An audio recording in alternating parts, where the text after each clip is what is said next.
Talk developers நடத்துகிற இந்த நிகழ்ச்சிக்கு வந்து இவ்வளவு குட்டி இடத்துல கொஞ்சம் அட்ஜஸ்ட் பண்ணி இருக்கிறதுக்கு ஒரு பெரிய ஒரு சிறந்தாழ்ந்த ஒரு சாரி தான் கேட்டுக்கிறேன்.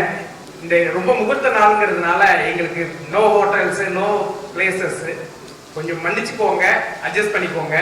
இன்னைக்கு வந்து டாக்குக்கும் எங்க ஃபேமிலிக்கும் ரொம்ப ரொம்ப முக்கியமான ஒரு நாள். ஒரு வார்த்தைலாம் வரல, ஒரு பெரிய லெஜண்ட் வந்து அவங்க கூட சைன் பண்ணிட்டோம். அஃபிஷியலா இன்னைக்கு அனௌன்ஸ் பண்றோம், பிரஸுக்கு வந்து சொல்றோம், அட்ரஸ் பண்ண போறோம்.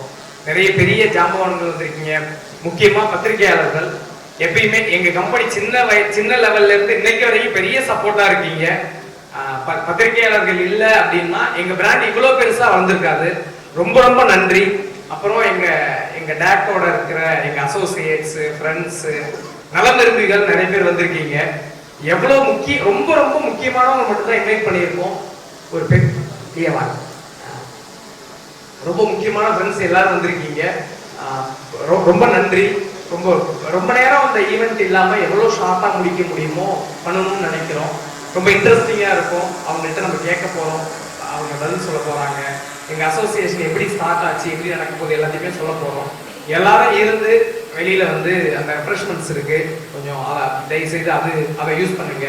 டின்னர் வரையும் சாப்பிட்டுட்டு போகணும். எல்லாருக்கும் தேங்க்யூ, நன்றி. எனக்கு ஒன்றுமே தெரியாது கன்ஸ்ட்ரக்ஷன் பற்றி. So I'm a student because we have to know when we expand. I'm an educationalist. They've been asking இது எப்படி பண்ணீங்க, இது எப்படி பண்ணீங்க. I started as a musician. I was simple ஆரம்பிச்சேன். நான் keyboard player and composer and from Chennai to Mumbai to UK to US to Dubai. So I'm very thrilled. Thank you Bhavana. என்னை பத்தி தெரிஞ்சு நீங்க கேக்குறீங்க. எனக்கு பர்சனல் ஜேர்னி தான் ஒண்ணு இல்லம்மா. கண்ணு முழிச்சதுல இருந்து தூங்குற ஒரே டாக் தான், பிசினஸ் தான், வேலை தான்.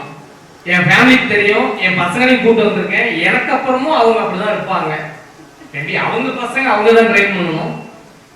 ஒரு மிகப்பெரிய ஒரு ஆப்பர்ச்சுனிட்டி கிடைச்சிருக்கு எனக்கு.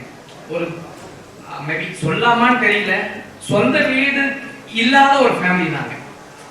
இன்னைக்கு ஒரு வருஷத்துக்கு ஒரு 2000-3000 பேருக்கு வீடு கொடுக்குற ஆப்பர்ச்சுனிட்டி கடவுள் கொடுத்துருக்காரு.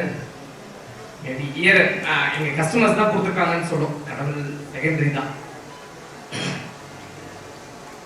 பர்சனல் லைஃப் ஒன்றும் பெருசா இல்லைங்க. ஃப்ரெண்ட்ஸோட எங்கேயாவது ஒரு ட்ரிப்பு போவேன், நல்லா சாப்பிடுவேன். 2-3 விஷயம் வெளியில சொல்ல முடியாது. பர்சனல்லாம் ஒன்றும் இல்லை, 99% பிசினஸ் தாங்க. ரொம்ப பெரிய கேள்வி கேட்குறீங்க. இந்த கேள்விக்கு எனக்கு கண்டிப்பா பதில் தெரியல மேடம். செய்யற வேலையை ஹானஸ்டியாவும் ரொம்ப சின்சியராகவும் செய்யறோம். கஸ்டமரை கடவுளுக்கு மேல மதிக்கிறோம். நான் கும்பிடுற கடவுளை விட அதிகமா கஸ்டமரை வேல்யூ பண்றோம். எங்க கூட வர்ற எல்லா அசோசியேட்ஸ், வெண்டார்ஸ், லெண்டார்ஸ், எங்க கான்ட்ராக்டர்ஸ் எல்லாருக்கும் நாங்க என்ன சொல்றோமோ அதை தலைய அடமானம் வச்சாலும் செஞ்சிடறோம். எங்க டீமுக்கும் அதை வந்து எஜுகேட் பண்ணிடுறோம். நீங்க என்ன எப்படி பாக்குறீங்க, நான் எந்த அளவுக்கு சர்வீஸ் என் கஸ்டமருக்கு பண்ணுவனோ அதே வேல்யூ என் கம்பெனில கடைசி லெவல் ஆபீசர்ஸ்ட்டு கூட அதை நான் வந்து எடுத்துட்டு போயிருக்கோம். அதுதான் மேபி காரணமா இருக்கும்னு நினைக்கிறேன்.